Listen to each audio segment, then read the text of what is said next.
ओडिशा और पश्चिम बंगाल में Amphan super cyclone आकर चला गया है, लेकिन अपने पीछे बड़े पैमाने पर तबाही छोड़ गया है।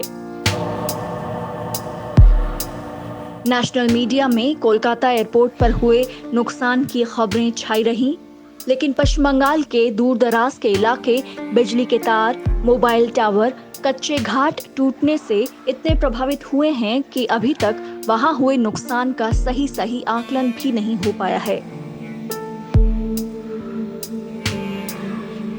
पश्चिम बंगाल के घने जंगल वाले इलाके सुंदरबन डेल्टा में अम्फान तूफान से करीब 72 मौतें हुई और लगभग 20 लाख लोग बेघर हो गए।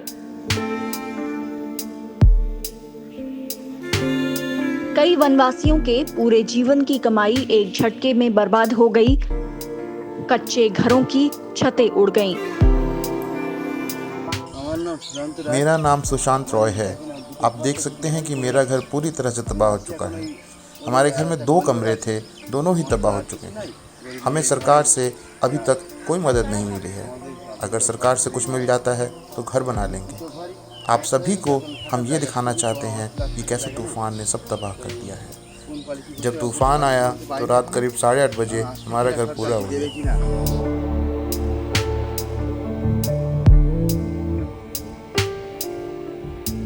इस इलाके में रहने वाले लोगों को लगभग 200 किलोमीटर प्रति घंटे की रफ्तार से आए चक्रवाती तूफान अम्फान के बीच केवल अपनी ही जान बचाने की फिक्र नहीं थी। स्थानीय निवासियों के सामने अपने पशुधन को भी सलामत रखने की चुनौती थी, क्योंकि इसी पर उनकी आजीविका का बड़ा भाग निर्भर होता है।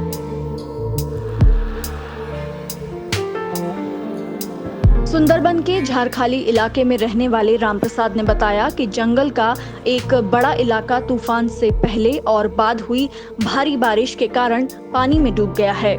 आने जाने के रास्ते कट गए हैं। 200 किलोमीटर तक की रफ्तार से भी वो टकरा सकता है ना। सुंदरबन के लोग अम्फान तूफान का समाचार सुनकर पहले ही काफी घबराए हुए थे। तूफान आने से पहले अधिकतर अपने परिवार और जरूरी सामान के साथ सुरक्षित स्थानों पर भी चले गए थे। अम्फान तूफान आने वाला है, इसलिए हम सुरक्षित जगहों पर जा रहे हैं। इसलिए हमने सूखा खाने का सामान जमा कर लिया है। यह खाना मुसीबत के समय काम आएगा। हमने साफ पानी भी बोतलों में ले लिया है। हमारे गांव के लोग भी ऐसा ही कर रहे हैं।